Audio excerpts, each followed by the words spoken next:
um caminho dentro desse planejamento de gestão. Bem como colaborar para o desenvolvimento de políticas. Novas demandas para a infraestrutura das cidades.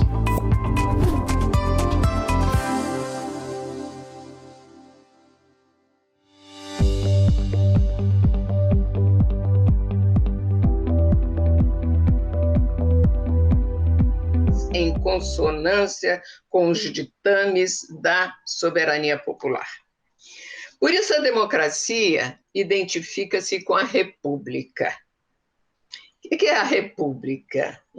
É um poder de fazer leis, sobretudo como uma forma política que confere dignidade ao poder popular exercido livremente. Quer dizer, em última instância, a república é a orientação da prática política por valores coletivos, ou em primeira instância. Segundo tal concepção, as democracias liberais representativas, elas preservam a independência entre os poderes, em nome do exercício do poder político como fruto da vontade social. É a forma da sociedade, né? O universo, a esfera política, ela é a forma da sociedade. Por quê? Porque ela está conectada. A esfera política não é independente da sociedade. E as sociedades democráticas, né, que envolvem o exercício da autodeterminação política, são sociedades que têm como ordenamento político esses princípios. No entanto, a democracia representativa não é manifestação exclusiva da democracia, quer dizer, a democracia liberal. A democracia representativa, ou seja, a democracia liberal, liga-se especialmente aos contratualistas e aos pensadores liberais. A outra forma de exercício democrático é a democracia direta, e que tem em Rousseau, por exemplo, a sua origem, mas que ganha um ilustrado, mas que ganha corpo com o movimento socialista e comunista, com os movimentos dos trabalhadores e da classe operária. Portanto, com o socialismo. Ao invés da representação, o que está em cena é a delegação. Portanto, a autogestão e a completa redefinição do papel da autoridade, que deve se subordinar a mandatos coletivos, vistos como os reais portadores da soberania. A democracia direta subordina o representante a uma autoridade coletiva exercida entre pares. O modelo são os conselhos de fábrica, os sovietes, no bojo da Revolução Russa de 1917, e o delegado é uma personagem sem mandato próprio.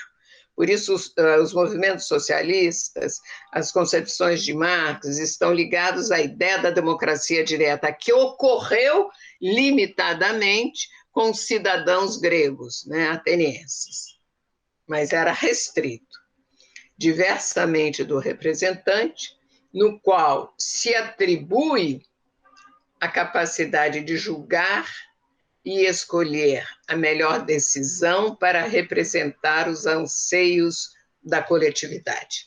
Portanto, o poder delegado, ele não é um poder de projeção de futuro, como o poder representativo.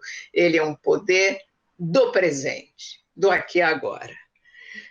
Os liberais, por exemplo, recomendam o pluricameralismo, isso no caso brasileiro, Câmara, Senado, as assembleias, etc.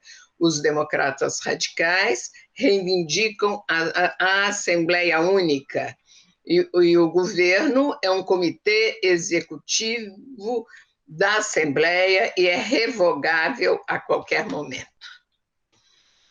Essas duas formas de exercício da democracia, caracterizadas na sua, reafirmo, expressão lógico-formal, né? Quer dizer, nos seus atributos mais puros, para pensar tipos ideais weberianos, na realidade aparecem articuladas em vasta gama de combinações, né?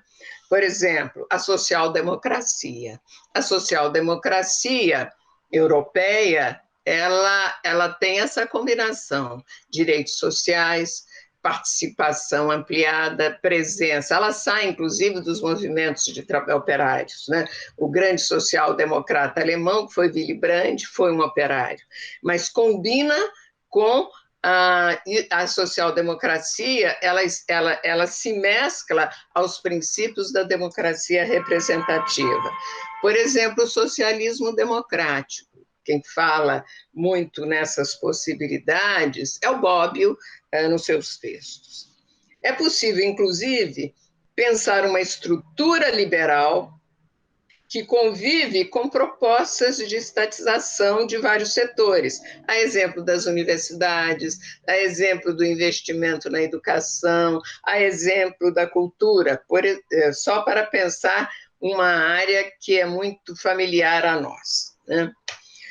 Do exposto, percebe-se que o problema da democracia, que não por acaso está no centro do tema formulado e que organiza outros dois termos, legislativo e representação política, e que são pressupostos da democracia liberal, né, e que envolvem, portanto, uma noção de contrato.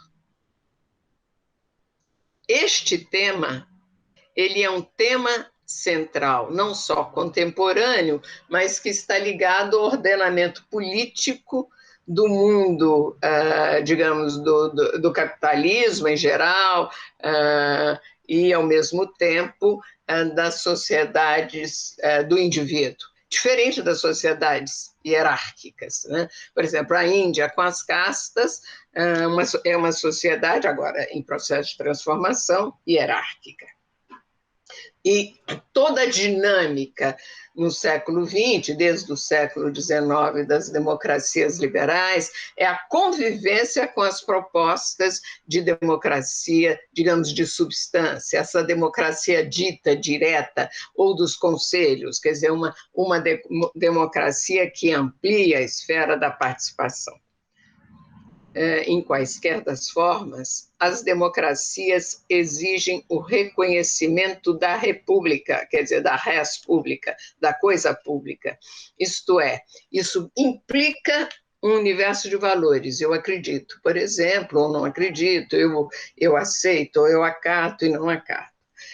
Como, por exemplo, os valores da liberdade, os valores da igualdade, do império da lei, da participação política.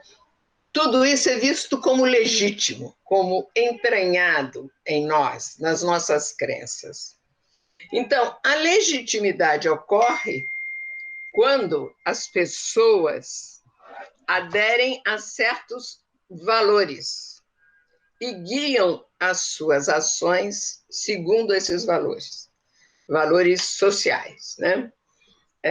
A legitimidade, portanto, implica a existência do reconhecimento de que certos valores são superiores e que, no que diz respeito ao Estado, refere-se ao reconhecimento dos princípios do exercício da dominação, que são os próprios fundamentos do poder.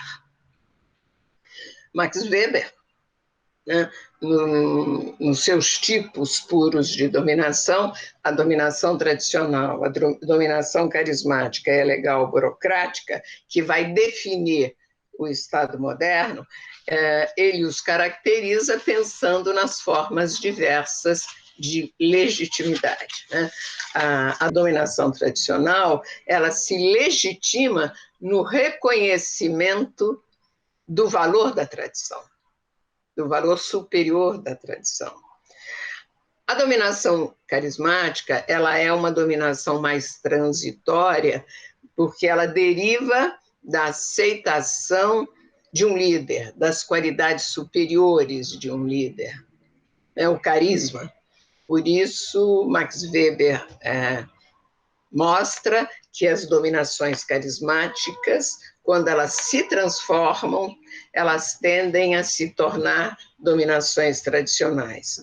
E o Estado moderno, né, que tem como prerrogativa o exercício do monopólio legítimo da violência legítima. Quer dizer, a violência, só o Estado é o organismo da aplicação da sanção, né? Aí entendido como violência, e que não é também arbitrário, porque ele está amparado num marco legal, né?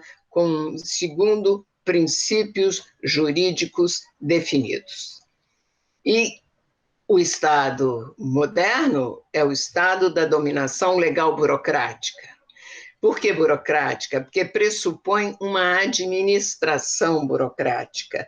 E a administração burocrática, ela tem formas de recrutamento também segundo esses critérios, né? Que é diferente da escolha pessoal, né? Envolve nas suas expressões puras concursos, etc. Esse princípio que constitui Estado moderno para Weber baseia-se, então, na impessoalidade das leis. Em Marx, o exercício da dominação no Estado moderno também pressupõe o universo da crença. Ele trata isso na ideologia alemã.